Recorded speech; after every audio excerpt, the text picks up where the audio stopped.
or monkeypox virus. Pasabot og virus, self-limiting na siya. Meaning, wala siya specific nga tambal kay self-limiting na siya. Pasabot og self-limiting is mawala na siya in time. So, ang monkeypox ay isa ka viral infection nga pares sa itsura sa smallpox which is already eradicated. Pasabot, wala na siya.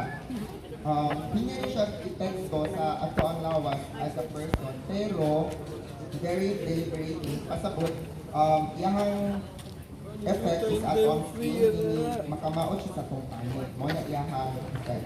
So, kasagaran sintomas maabot sa usa hangtod duha ka semana human exposure. Meaning, after 1 to 2 weeks or 7 to 14 days, mawala na siya kay viral infection, meaning self-limiting. So, unsa may mga sintomas o impact? So, natay lagnat, so fever, palikit sa kalawasan, pagbuot sa tutulan or pagkatol, pagkapulan or kapoy ang lawas or fatigue, pagkahubag sa lymph nodes or naatay lisay, muna siya yung kasagaran nga sintomas. And ang atong bantayan niya, nga mula siya sa chickenpox o sa other nga mga urot-urot is naa siya dungan nga pagawas sa mga kanang butoy-butoy. Una ana, gagmay ka na siya, hantod na siya isulod nga vesicles, hindi na isulod tubig, hantod mo na, hantod mo buto, mag-scar siya. Muna, murag kanang phases o stages siya, mailangan nato nga, isa siya ka impact. So, ang panumpong kasagaran, makita sa nawal nato, palibot sa atong baba, or siya o katong hand with mouth disease. Sa atong palibot sa atong kamot, tiil o usay sa tinataw or sa ato ang sinit or sa ato ang groin. So, unta man ipag-manage nato ang impact.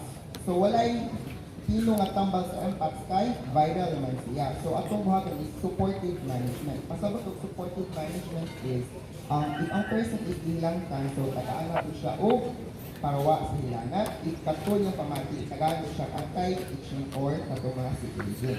So, mag-inom ng tubig, tapos pahuway, and pawala sa katol-katol katong citizen.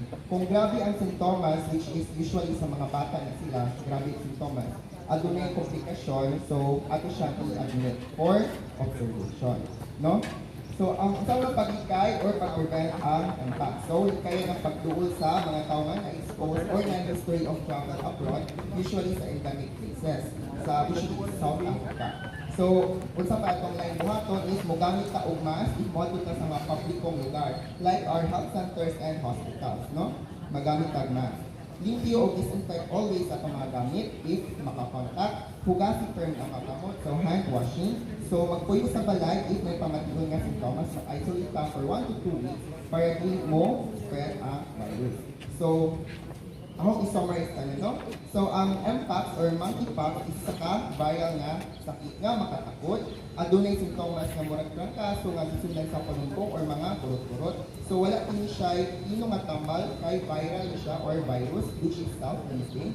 Pero matambalan pinagi sa supportive management kay virus naman ini. Ang importante nga pagbugong sa pag-spread ani pinagi sa pag-limpyo ng pamaagi sa paglikay sa direct contact and mga sintomas. So, mora to, maayong buntag sa tanan. Daghang salamat.